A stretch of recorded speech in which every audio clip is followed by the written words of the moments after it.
Good afternoon. Welcome back to the Great Ship, the Space Show. And boy, do we have an episode for you guys today.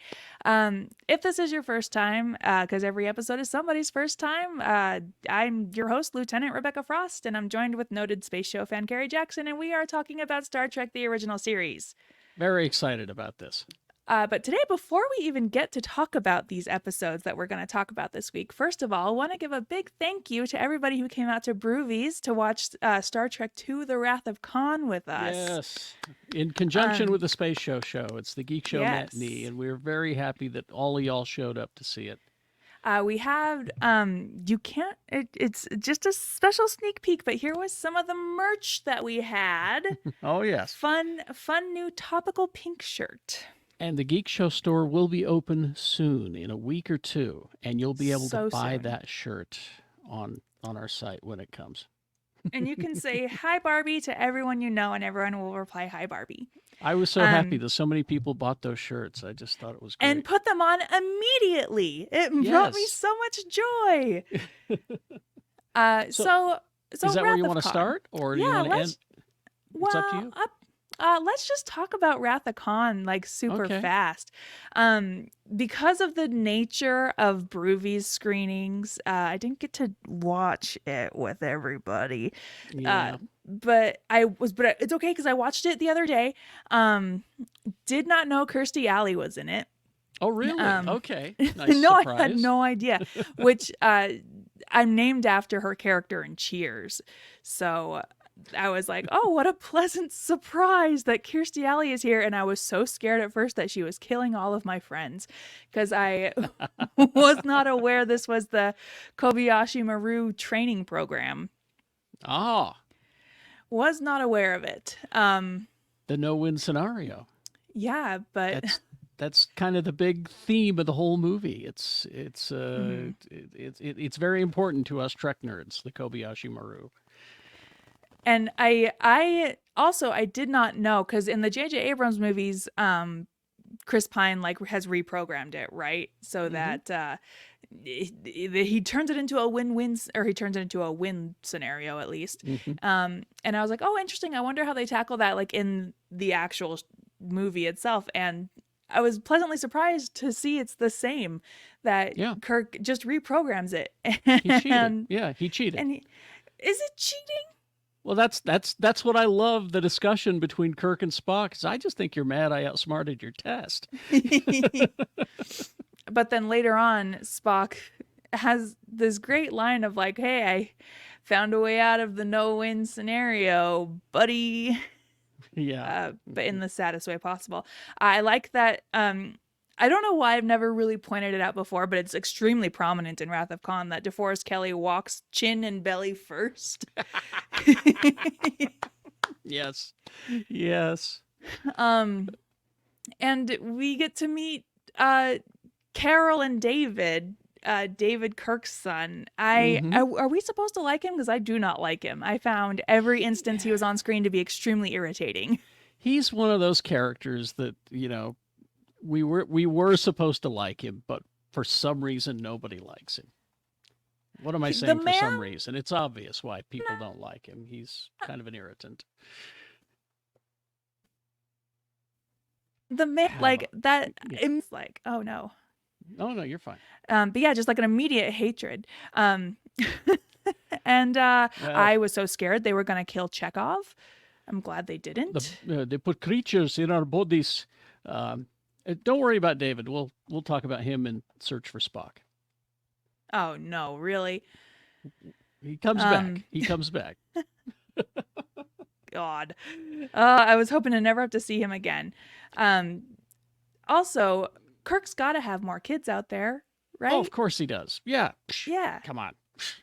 Banging his way across the galaxy. Some of them, partially green skinned, they're bound to be. Bound to be. I mean, think about all of the space nookie he got throughout the years. There's got to be another kid out there. Got to be spreading his space seed. You know what I mean? And then the big thing about this movie is, Spock sacrificing himself to save everybody, and just extremely sad. Extremely sad. The needs of the many outweigh the needs of the few or the one. I was kind of expecting Kirk's reaction to be a lot bigger, but I feel like maybe because Spock has had so many close calls in the original series, like a couple of the episodes we'll talk about today, I thought Spock was a goner. Mm-hmm. Maybe, because Kirk has had so many close calls with Spock before, he was just like, "Oh, maybe I've Well, got all my excitement out previously." now, did you watch that Center Seat docuseries? It's on Amazon. I have not. One of the things the director said, I think is Harv Bennett, the director for this movie, said, "Here's what I learned about working with William Shatner. Do many, many, many takes. Because if you just go with 5, he's going to give you the most Shatnerific performance ever. I don't want that. I want it to be toned down a little bit. So I do take after take till he is tired." Oh no. And that's the takes you get. Like the part where he says, "I'm sending the information over now, Con." There was the line where it says, "Here it comes," and Shatner was just doing it. "Here it comes," And he's like, and Harv's like, "Could you bring it to?" And Shatner would just go, "Arr, arr," and so he just kept doing it over and over. So the last take was Shatner exhausted, going, "Here it comes." And that's the one they use because you don't want to tip Khan off. You just want him to, reel Yeah. him in, reel him in, reel him in. So, How interesting. Wow, that's some real Stanley Kubrick shit, honestly. mm-hmm. It is. It is. And David Fincher too. Mm-hmm. Ugh, and exhausting for everybody else involved. Yes, because you have to be on the set all day. Yeah. Now, for those of you watching on YouTube, I have here, In as the you can box, The this is Wrath the of Khan Enterprise. 25th anniversary. So the movie was released in 82. I'll let you do the math on this. Oh, not me. But I'm going to open it, or maybe I'll just sell it. I've been selling a lot of my toys, I'll be honest with you. But listen, this is what it does. Did you hear him Huh. shouting "Khan"? Oh, kind of, yeah. Anyway, all right. That's so funny. I can't believe you have a toy for literally everything. I'm ready for our episodes. Oh my gosh. Okay. Well, let's All right. okay. Well, my final thoughts regarding Wrath of Khan. I just want to say I'm not sure this is the only Star Trek movie I've seen besides like the J.J. Abrams movies. I don't know how I feel about it. I don't know how I feel about movie Trek versus TV Trek because I really, really, really like TV Trek, and movie Trek just felt so commercialized, I think. Well, I mean, I can understand where you're coming from because, I was raised on all of these bad special effects from the original Mm-hmm. Trek and the cheap looking sets and the cardboard boulders and all of that stuff. And so when I got the motion picture, which you passed on, Yeah. good. When I got the motion picture and I got that, I know Lee makes fun of me all the time, that 6-minute floating around the ship shot introducing us to this new refit Enterprise.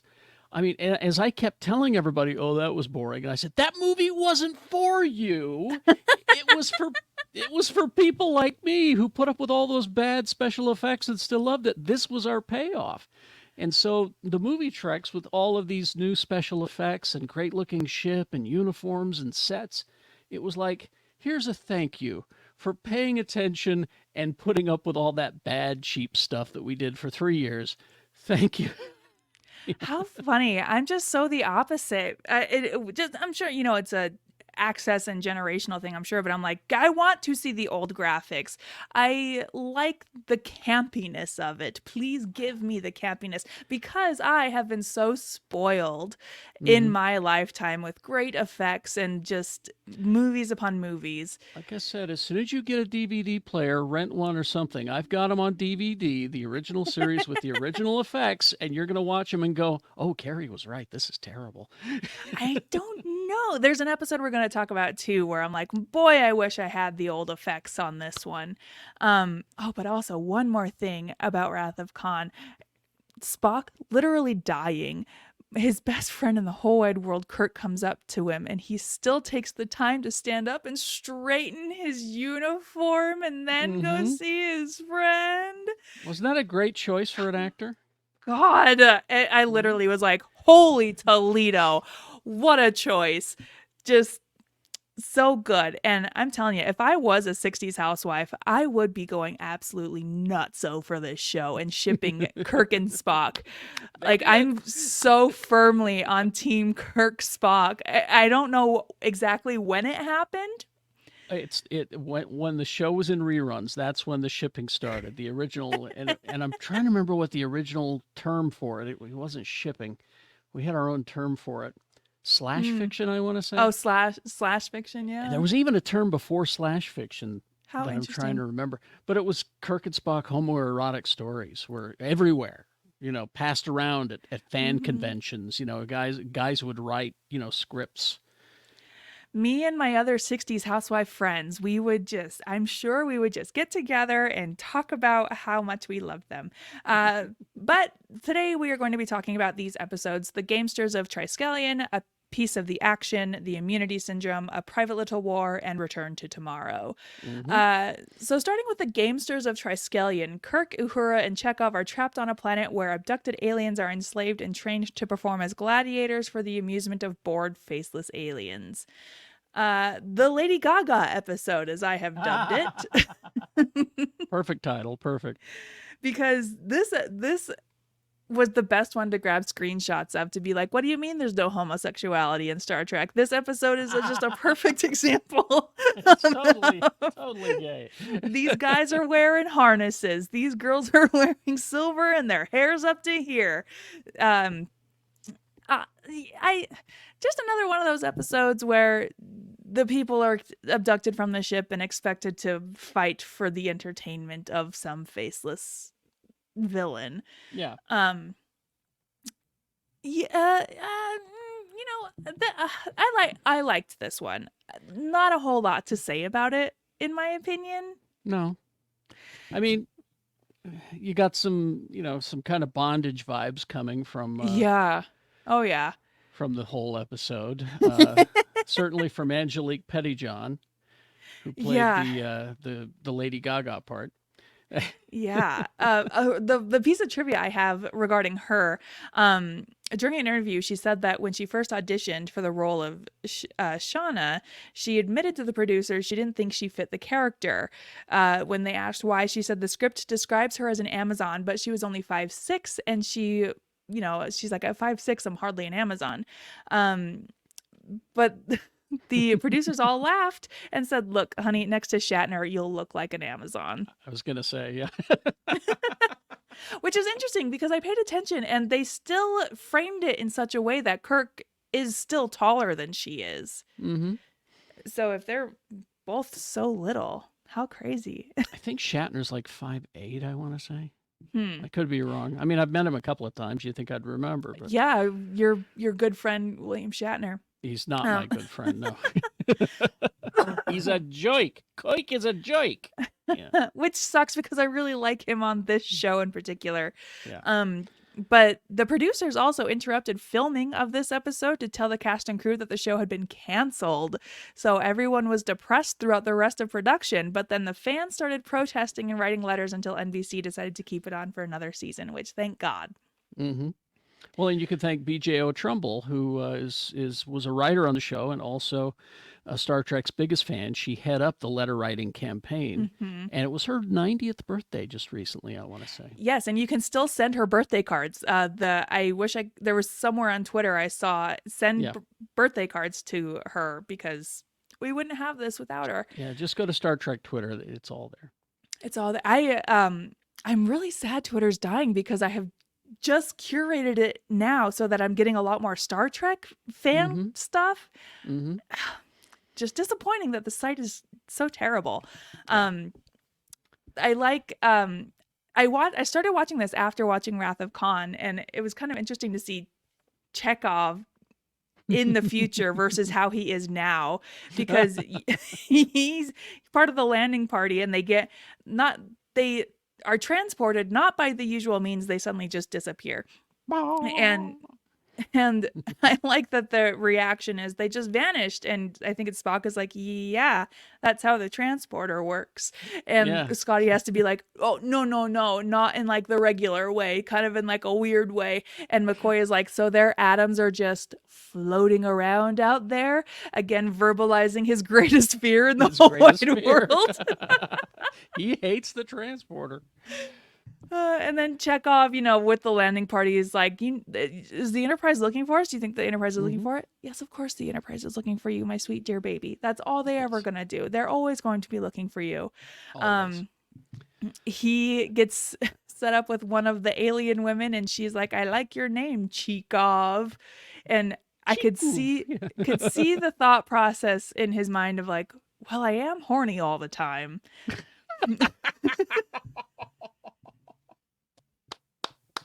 Because he's just a horny little boy. He always was, wasn't he, on the series? He always was. And then an unfortunate instance in this episode where they definitely have an attempted assault on Uhura. And it's unclear whether anything happens or not, but like definitely like there's an assault and nobody can stop it. I got the feeling that she took care of it. I got the feeling that she... I think that was kind of the end vibe I got, was like, she's okay, but like, boy, sure hate that. Yeah. Not a fan. Yeah.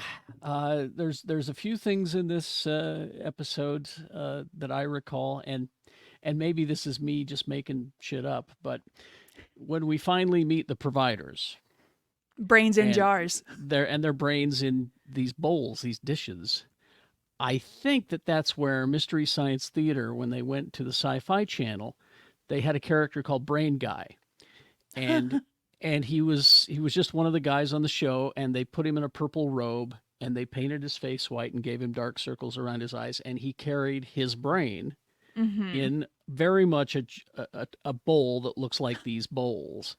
And I think that's where they got the idea for Brain Guy, was from this episode of Star Trek. Oh, interesting. I think it could be. So there's that. And what else was I going to tell you about this episode? Oh, Quatloos. I just love 400 Quatloos on the Newcomer. Because if you watch one of my favorite episodes of The Simpsons, Deep Space Homer is what it's called. And that's where Homer tries to join the space program to go to space. And he's training. Him and Barney are training. And so they're at NASA. And there's a part where Barney and he are squaring off with the blades from the Amok Time. The Vulcan weapons from Amok Time with the blades and everything. They're facing off in this room, in this circled room. And one of the NASA scientists yells, 400 Quatloos on the Newcomer. Star Trek nerds wrote that episode because they also had the fight music. Just definitely reusing that music for everything. Just my favorite episode of Simpsons, one of them anyway.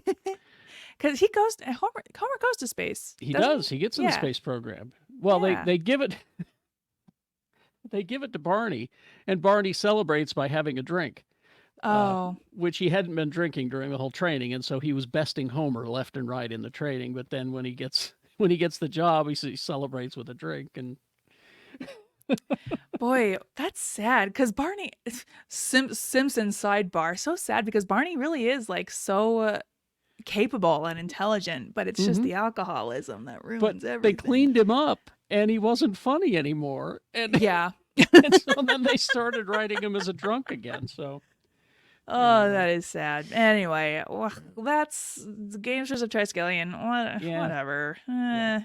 I did like at the end, because Kirk is telling Shauna, like, I'm from out there. I'm one of these tiny lights. And she's like, that's crazy. And he's like, well, from my planet, you look like a tiny light. And she says, thank you, Captain. Like, thank you, Kirk. I will watch the stars and blah, blah, blah. She has a nice little ending there. And that's where Kirk says the immortal. That's what we call love. Yeah. God. It was another instance. Shauna, yeah. It was another instance of me being so mad at humans for like, nobody had to seduce her so that they could escape. Yeah, God, so stupid. The next episode, a piece of the action, 1920s star, 1920s star. Not even. They don't travel back in time. This isn't even a time travel episode. They are traveling to a planet that has been contaminated, and the contamination is a book called Mobsters of the 1920s, and this culture has built an entire society around it. Well, that sounds familiar to a church I know. Oh, whoa. And I'm going to let you down on the toy angle of this. I used to have, you remember those 9-inch Star Trek figures that I had? I had Kirk and Spock in their gangster outfits. And I sold them. I'm sorry. I sold That's them. okay. You know what? That's okay. We can't keep them all. But this what I think my most favorite bit about this episode. Actually, let me read the description of it first before I get any too further. Well, I mean, I've done it already. The crew of the Enterprise struggles to cope with a planet of imitative people who have modeled their society on 1920s gangsters, and that's it. But my most favorite thing about this one is there's so much like jargon and analogy, like use of analogy and metaphor, and Kirk is over it. It's so exasperated by it because it's all these people, they only communicate in like analogies and metaphors. And so there's a moment where they're taking Kirk out to a car and he's like, it can either be a taxi or a hearse, you know what I mean? And Kirk is like, yeah, getting the idea. And I need some more of those fancy heaters, Kirk. God, it's so like I was just like Kirk. I was like, man, I am also done with this place. How irritating. One guy even says to Dr. McCoy, like, don't give me those baby blues. And McCoy is like, what? What are you saying? Because it's all just this ancient to them language that they're like, and what is it? Somebody says you'll be wearing cement galoshes, and Scotty is like, what? I don't understand what you mean. Yeah, it's one of the funny episodes of Star Trek. Yeah, because as exasperated as Kirk is in the beginning, once he puts the suit on, he gets in character and just immediately starts talking like this with everything he says. You know what I mean? Mm-hmm. And he's like taking a whole planet over. Language. And he gives Spock a mafia nickname, Spocko. Because that's all you have to do. Because one of the other gang leaders, Jojo Kracko. But then you got the other guy. How do you say his name? Oxmix. I do love 1920s, but give everyone weird space names. That's kind of a fun twist on it. And that's I think, is it Vic Tayback is that actor's name? And he plays Mel on the Alice TV series from the 70s. Yeah, it's Vic Tayback. I couldn't tell you. I'm too young. Yeah. It's a reasonably entertaining episode. It's clear it was, budgetary, Paramount's got the back lot and all these costumes and everything. This won't cost us a dime, we'll be able to do it. And they assigned the writers, they said, look, when you can use these things, they're free to us and we don't have to build them, Not one woman spoke while they were on this planet. You're right. Yep, they were only there. There are women everywhere. There are women everywhere, but not one of them spoke. Yeah, they're arm candy, you see. God, and I talk about that in a later episode, but just kind of crazy about how the idea of a patriarchal society is just in every planet. Mm-hmm. And well, I mean, if they're taking it from the book, it was certainly a patriarchal society in the 20s. So, That is true. And then even as they're leaving, I believe one of their phasers gets left. Is it one of their phasers that gets left? It's McCoy.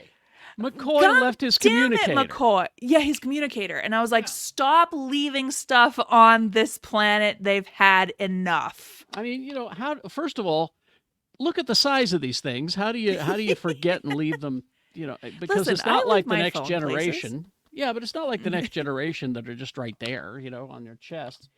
So, and and this isn't McCoy's first rodeo. You'd think he'd No. remember these things, but because these, what is it, the Melkosians or whatever their names are, Yeah, because whatever. they're so imitative, they're convinced that with this technology they'd be able to advance faster and. But so this episode does have two of my favorite pieces of trivia. After filming Wrapped, the studio received a letter from Anthony Caruso, who played Bella Oxmix. The letter was from Oxmix, thanking the crew of the Enterprise for creating the Syndicate, and things were proceeding nicely on Sigma. Whatever that planet's called. As he goes on in the letter, it is now the 1950s and he is sporting a crew cut. He also mentioned wanting to visit Las Vegas, remarking, "It seems like my kind of town." Ah, that's funny. And I love it. I love it when they have the guest stars who are into it, right? It just makes it a lot better, and they're not just like, oh, this is a silly space show where everyone overacts. I'm sure they went to both those actors and says, you get to play gangsters. And they went, great, I love it. Let's do it. Great. And then Marvel Comics published a sequel story to this as part of their Star Trek Unlimited series. I did not know that. Well, okay, the story, A Piece of the Reaction, featured the crew of the USS Enterprise E from Star Trek First Contact, returning to the planet to discover that its society had gone on to model itself after 23rd century Starfleet thanks to the communicator that McCoy left behind. The planet is now led by the tough kid Kirk and Spock met in the street, who wishes to hijack the Enterprise E and finally gain command of a starship just like his idol, James T. Kirk. We're going to have to track this down. Yeah, I got to find that and read it. And another reason I want to find and read that is because I don't know if Quentin Tarantino knows about that, because he wrote the Star Trek sequel that he wanted to do was going to be a sequel to this episode. This is insane to me. There are so many other episodes. Why this one? He just loved that episode, and he said, I think I can do something with that. That's crazy to me. So I was hoping, I was looking forward to it. And it was going to be a Chris Pine, JJ universe script. So I'm wondering if it's going to be, this is the first time that Kirk goes down, or somebody's already been and did this, because it's the JJ universe. We can do what we want. And so we're going, 10 years later to get this communicator or whatever it is, but he wrote the treatment on for a script for it, and who knows where that's floating around somewhere on the Paramount lot. I'd love to. Maybe that's his 10th movie. Maybe that's the 10th movie he's doing.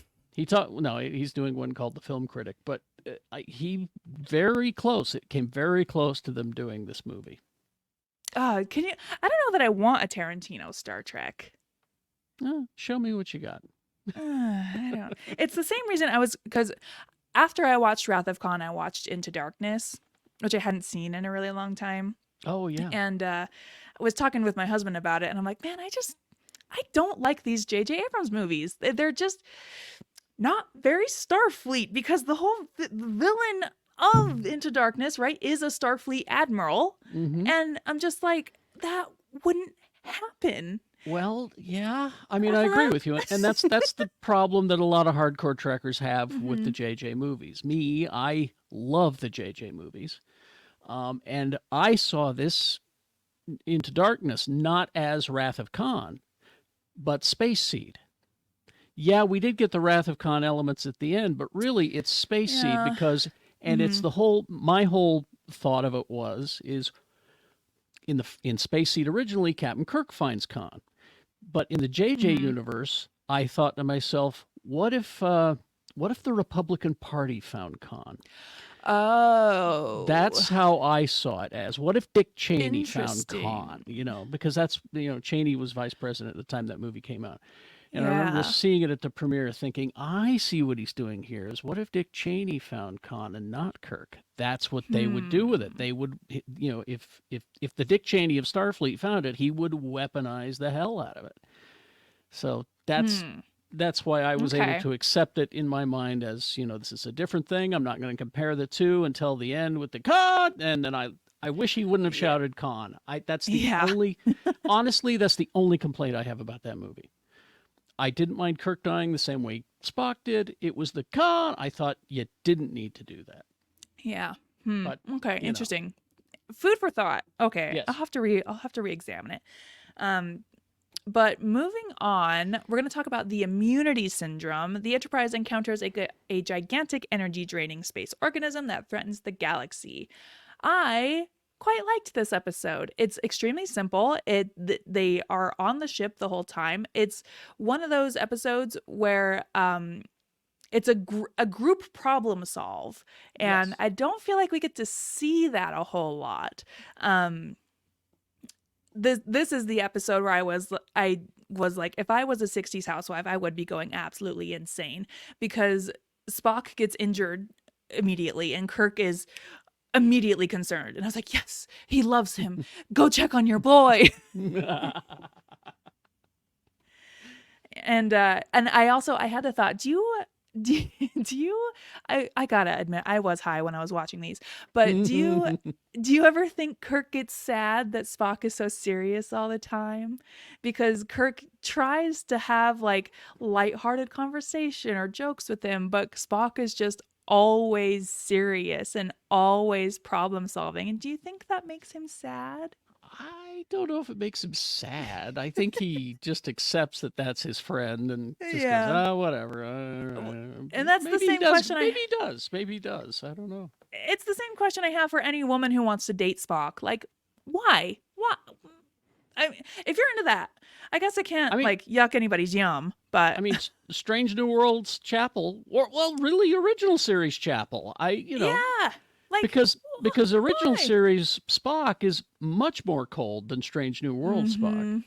Yeah, which is, we'll talk about it in an upcoming episode. Sorry. It's fine. Sorry. But no, it's okay. It's all right. But yeah, it's just a basic group think episode, and then Spock goes on to go solve the problem because it's an amoeba. They get sucked into this like void that's just like an amoeba.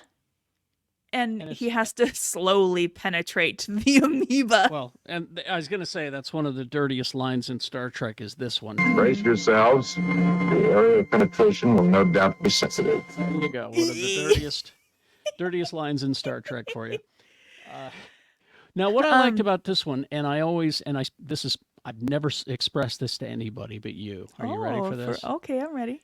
Remember at the beginning of the episode when Spock freaks out? It's like, oh, thousands of Vulcans are all dead at once. Hey, does that sound familiar? Obi-Wan Kenobi, Star Wars. I had that same thought. I always felt that George Lucas took that and ripped it off. Oh, interesting. I wouldn't put it past him, honestly. I mean, it was just a thought, but yeah, because that was the thing, is that he was able to, because Vulcans are, sensitive, Force mentally sensitive, and all that. Yeah. And he would hear, 1,000 Vulcans dying at the same time and screaming in terror. Well, if Vulcans are capable of terror, but so he would sense that, and I love the idea of a ship that is just Vulcans.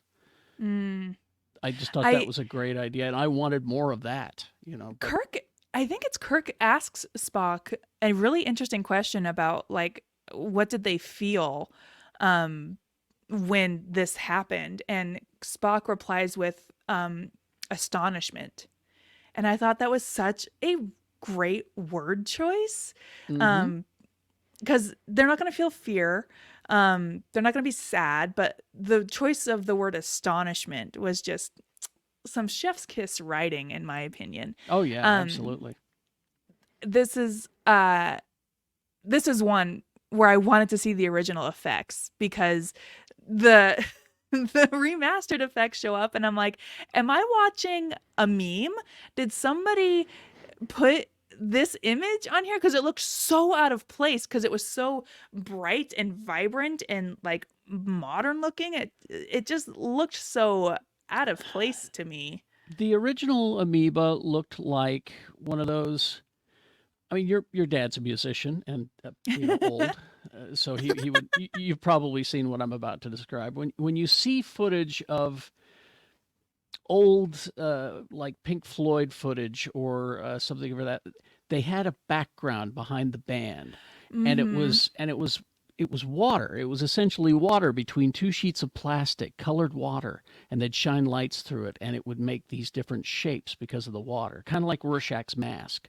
That's And so interesting. That's the trivia I have for this episode. The Space Amoeba optical effects were created by Frank Vanderveer of Vanderveer Photo Effects. The amoeba itself was a mixture of liquids pressed between two thin sheets of glass, and as the sheets were moved, the liquid would flow as if the amoeba was pulsating.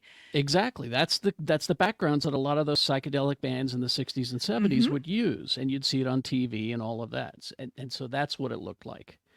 That's what the amoeba looked like. And then when they exploded it or whatever, it looked like a lava lamp.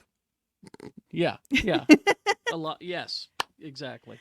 This one, I don't have like a fun, what I call this episode, but I do have my overall feeling of this, which is dad and dad are fighting. Oh yeah, because of the Spock McCoy stuff, the back and forth, which was just priceless to me. Yeah.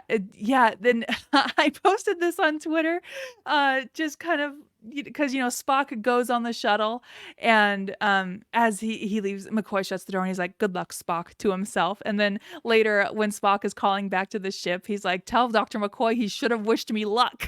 And I'm like, but he did. And I always kind of hoped that McCoy would go, "Good luck, you asshole," or something like that. This episode also, it actually, compared to some of the previous episodes, actually felt really dangerous. Like, I had a sincere concern that our friend wasn't going to make it back.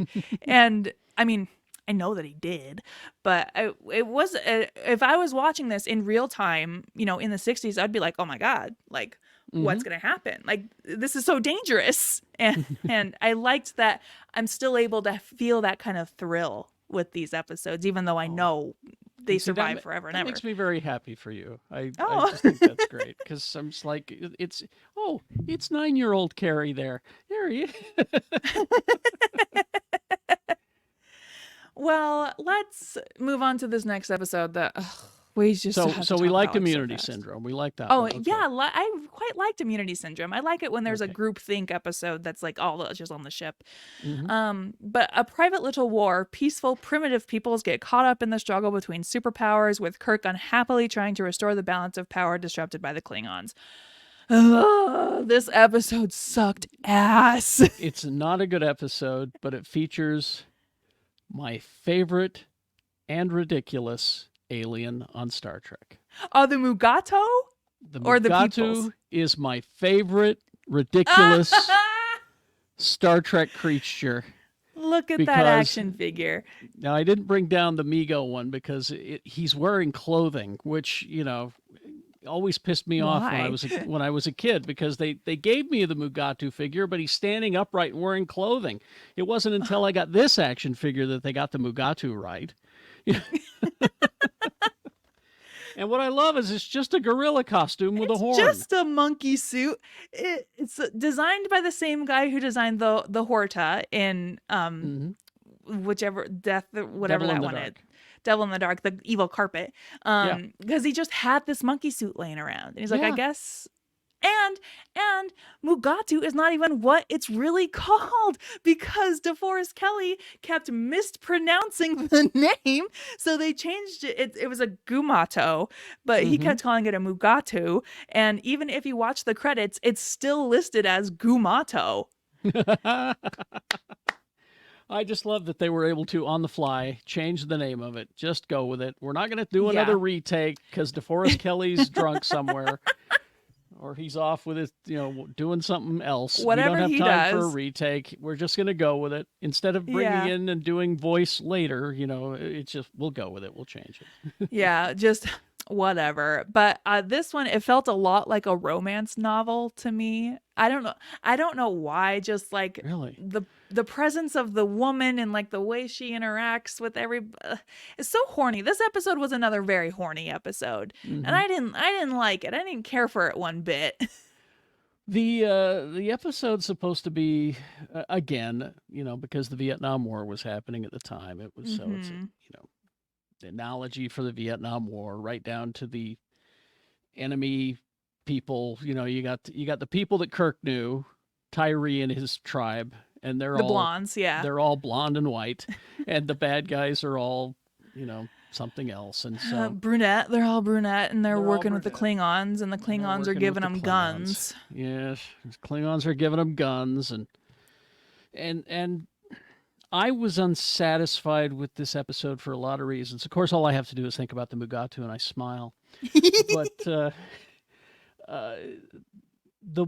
it's pretty sexist the way they treat Tyree's woman. Here, I'm to blame. I can't even remember her name. She has a name. She's a person. Nona. Nona? Okay. I think. But they kept referring to her as Tyree's woman throughout the episode. And now, granted, she's not a nice person. No. but it also, not only did it feel extremely sexist, it felt extremely culturally insensitive. Yes. Yeah. Like they were appropriating some what felt like African healing techniques. Oh yeah, it was because she takes the whatever root it is, it looks like it's alive. It it's moves, jelly. yeah. And she places it on Kirk's Mugatu bite to pull the Mugatu poison out. Yeah. And so because of that, they're somehow linked, and she can control him, and I mean, let's be honest. She didn't need that link to control Kirk. All you have to do is just a little cleavage. No, and she had boobs. Kirk is there. Yeah. Yeah, Even though she had she's boobs. brunette, He would have gone wherever. Well, and what's so funny too, I had read, because there's a scene where she's like showering under a waterfall, and they kept that scene in there to be like, to hopefully draw attention away from the rest of the episode, so that the censors would be like, get rid of this, everything else is fine, we think. We're hiding our Vietnam analogies. Look at that girl over there. How about that? Jeez Louise. And Spock gets caught in a crazy explosion at the beginning. His body does a full C formation. But then he's back on the ship, and Chapel's taking care of him, and Chapel goes to hold his hand, and McCoy is like, or is it M'Benga? Oh, it's M'Benga. And because McCoy's down on the planet. Yeah, because he calls it out, and she's like, it just shows my patients that I'm interested. And I'm like, Chapel, what are you doing? We've been down this road, and especially in the next, or in an upcoming episode, like, ma'am, what are you doing? And then in order for him, because he's unconscious during this time of recuperation, and in order, the final stage of it, he's like, Miss Chapel, I need you to slap me. And so she like lightly taps him, and he's like, harder. And she just starts slapping. And she just laying into him, and M'Benga comes in and is just like, what the hell are you doing? Well, no. So M'Benga, some interesting information about why M'Benga is here in the first place. So this episode is the first of 2 appearances of Booker Bradshaw as Dr. M'Benga. He's an expert in Vulcan physiology. But previously, in the Journey to Babel, where McCoy's like, oh, I've never like really done surgery on a Vulcan before. I don't really know what I'm doing. Given McCoy's reluctance in that episode to operate on a Vulcan due to his unfamiliarity with Vulcan physiology, it is probable that in between that episode and this, he recruits Dr. M'Benga to serve on the Enterprise as a safeguard should anything happen to Spock. That's Dr. McCoy looking out for his crew. Because he loves him. Because he loves him. Dad and Dad are fighting. This is it's kind of a, and I was unsatisfied with the end because I didn't really get any resolution. Because they give them guns. They give them guns. But no, not Starfleet at all. But no, this is my thing, is that I don't know if they did give them guns, because I mean, I know Shatner pauses and everything, but the way he says his final line says, Scotty, we need 100 more flintlocks. He said, what? You need what now, Captain? And he said, some more, pause. Serpents, pause, for the Garden of Eden. So that's where I'm like, I wonder if Kirk realized at that second, he went, yeah, I shouldn't, no, can't do that. Yeah, because McCoy earlier does use that actual reference of like, well, there's already a serpent in the Garden of Eden, and you want to add more. Interesting. Because Serpent that in is, the Garden of Eden. I was so mad at that last line. I lit my note as like, oh, we're just gonna give them guns. That's so just not Starfleet. Why are we contaminating planets with this technology? Did we not learn anything from the 1920s planet? And so I felt the same way. But then I went back and watched it again. And I went, with his delivery, I could feasibly say that he changed his mind at the last second. He went, that's not right, because they're serpents for the Garden of Eden. I guess. Whatever. That episode's stupid. That was a stupid episode, and I don't want to talk about it anymore. I want to talk about Return to Tomorrow. The but Enterprise.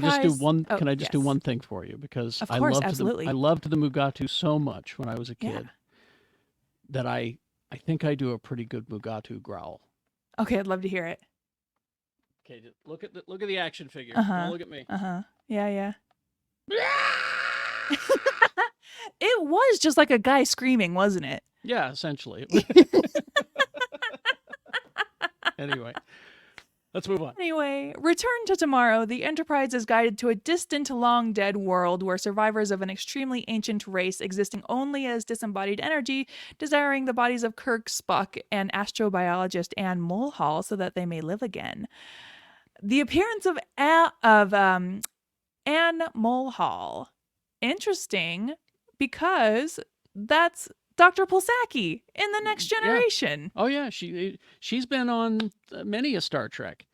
She was on an earlier episode or a later episode. She's on a later episode. She shows up in a later episode. Is there truth? Is there in truth no beauty? Yeah. Yeah. As a different character. But so she's done a lot of Star Trek, that actress. She's Dr. Pulaski, she's all over the place. That's great. The thing about she drives me nuts on Next Generation, because I feel like there's something with her jaw, because she never really opens her mouth when she talks. She keeps her mouth like very tiny and very close. Like, pay attention when she speaks. Pay attention to when she speaks. Like, I feel like there's something up with her jaw, because she keeps her mouth like very tiny and very small every time she speaks. Yeah, I gotta go and watch it again now.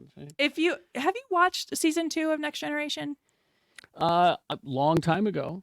Oh, okay. Long time ago. Yeah. Because there's an episode, because I cannot stand her.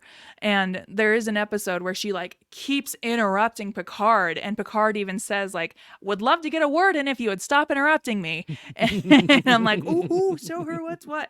Well, now she's in season 2 because the Gates Dr. McFadden Crusher was not happy with the way things were happening with Next Generation, and her character was happy with the way it was being treated, and she felt like she needed more money, and so they said, well, then you're gone. Boo. And they bring in Pulaski, who all the fans hated. I don't know of any Dr. Pulaski fans. I'm sorry. If you're a Dr. Pulaski fan, give us a note down below. Get in the comments. I don't think that there are many. I think it's a very small fan club, but the fans let them know we don't like Dr. Pulaski, and I think she fell down an elevator chute and died. Oh, darn. But then they brought back Crusher in the 3rd season. Yeah. Well, her appearance in this episode, she's an astrobiologist, but also lieutenant commander, and she has the distinction of being the highest ranking female Starfleet character shown in the original series. So that's neat. I did find it kind of interesting. This has nothing to do with like the plot.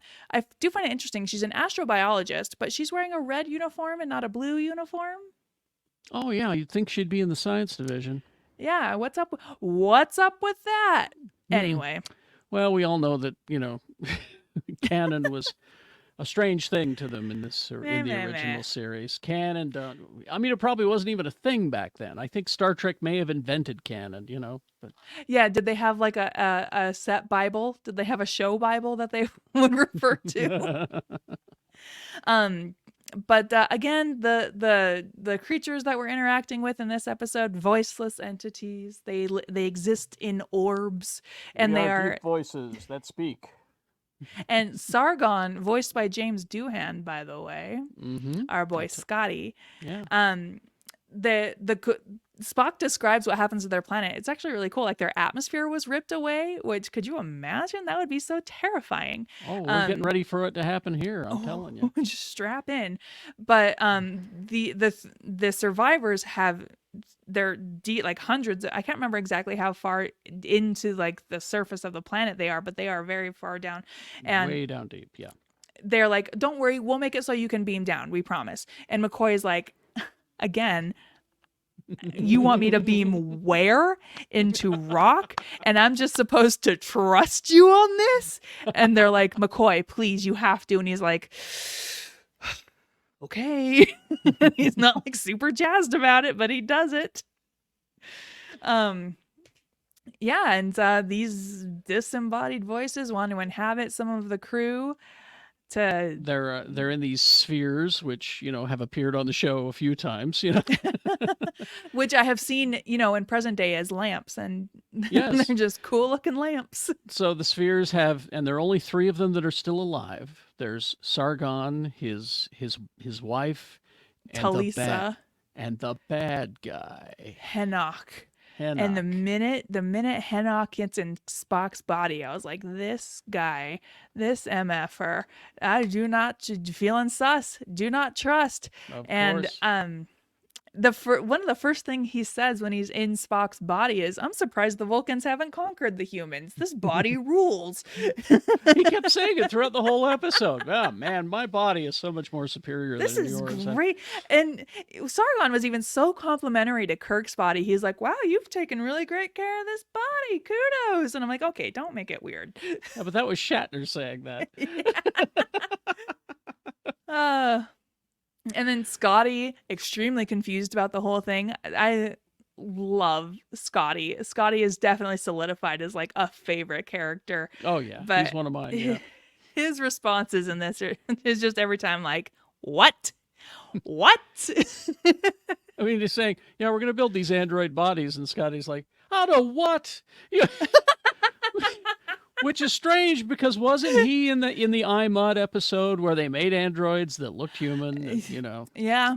know. Well, and even then, like these 3 beings are so far advanced and far superior that he still takes it upon himself to mansplain what to do to Talisa, who's building the androids, and he's like, "Well, you need a fulcrum and a pulley system," and she's like, I know. I got, honey. I know what I'm doing. I got this. Yeah. That's okay, darling. Go sit down. This is also another instance of I don't like it when Spock isn't Spock. I like when Leonard Nimoy gets to do stuff, but I don't like when Spock isn't Spock. And he's not Spock through this whole thing. No, he's cunning. Henoch. He's evil. Yeah. He's cunning and Well, and what I love is that he's the very basic Bond villain in that early on in the episode. Yeah. He explains his evil plan to, Nurse Chapel, even though she's, gonna forget. And do you know how you can tell that he's evil? Because he leans against walls. And Spock doesn't usually lean against a wall, whereas Henoch is like at almost a 45-degree angle leaning against a wall. Now, you say you don't like Spock when he's not Spock, but you could tell Nimoy's having a great time doing this episode. Well, that's why I always had the clarification. I like it when Leonard Nimoy gets to do different things, but I don't like it when Spock is not Spock. I mean, it just makes me feel icky. He's having a wonderful time. You can tell when he does the evil speech to Nurse Chapel. And then I'm going to keep this body, and then I'm going to kill the others. And, and you're going to forget. And you're going to help me and forget. I love that. And there's some like consciousness body swapping, whoozy whatsy happening, and Spock, in order to survive, transfers his consciousness into Nurse Chapel. Which, can we talk about the implications considering their previous dating history? Exactly. I didn't realize that until I rewatched it here a few weeks ago, getting ready for this episode. And I went, oh, I didn't even think about, young Kerry didn't even think about the history of these They two have and how, such history. And how that would, I've been inside your mind, Right? Like, I'm sure in Strange New Worlds they've done it, but I mean, I can't think of any ex-girlfriend that I would want inside my God, no, absolutely not. Ugh, get out of there. It would be bad. And then the voiceless entities figure it out or whatever, and ask if they can borrow the bodies one last time because they're about to go be into oblivion and bodiless entities. And my reaction is immediately, can we borrow your bodies to bang like real fast? Well, but you Just remember one last time? that was part of the deal, though, was that one of the sad things about them building these forever bodies is that they couldn't experience sensuality, which I had a No. problem with rewatching it. I didn't think about it when I was, younger watching these shows, but with the technology the way that we have now, I would think they'd be able to make that happen, right? Yeah, I mean, Pike is also just in a wheelchair that only goes beep boop. Like, there's a lot of stuff in the future that I would hope technology figured out.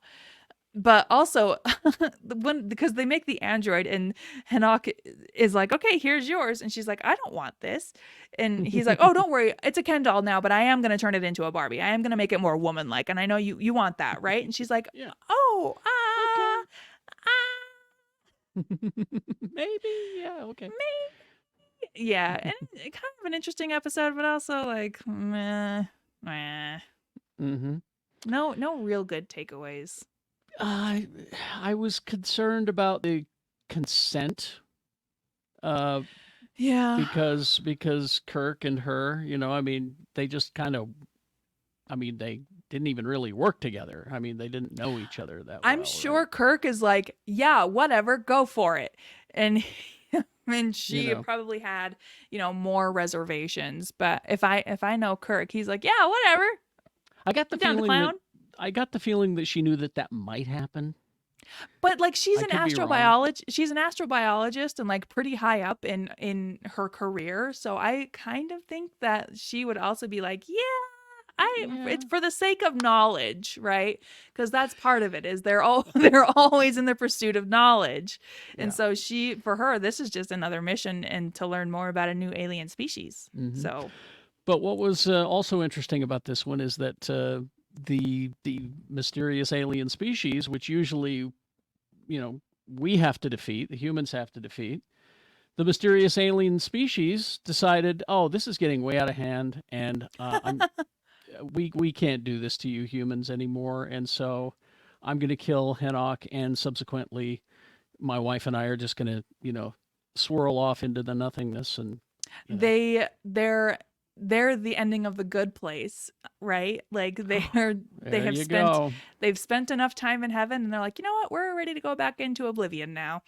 There you go. And isn't that sweet? Yeah, that was. It's an okay episode. It's okay. It was. I don't hate it. It's a very Star Trek episode. Yeah. It was fine. I liked the implication. I liked the implication of Spock being in Nurse Chapel. Oh.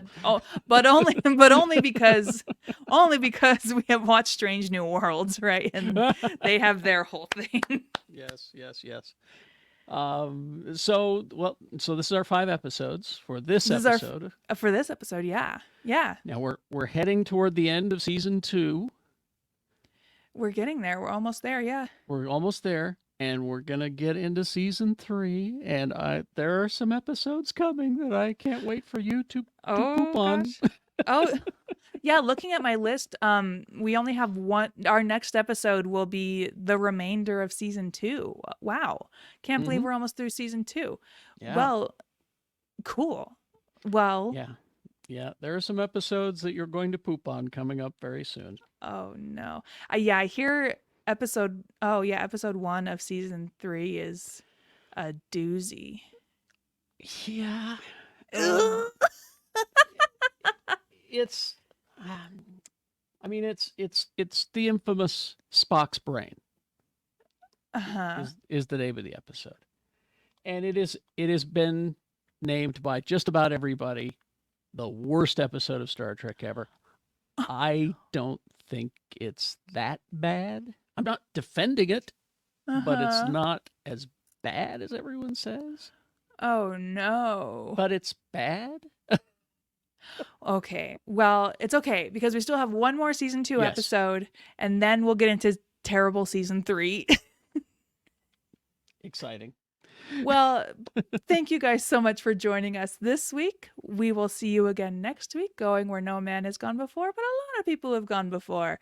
Live long and prosper, bitches.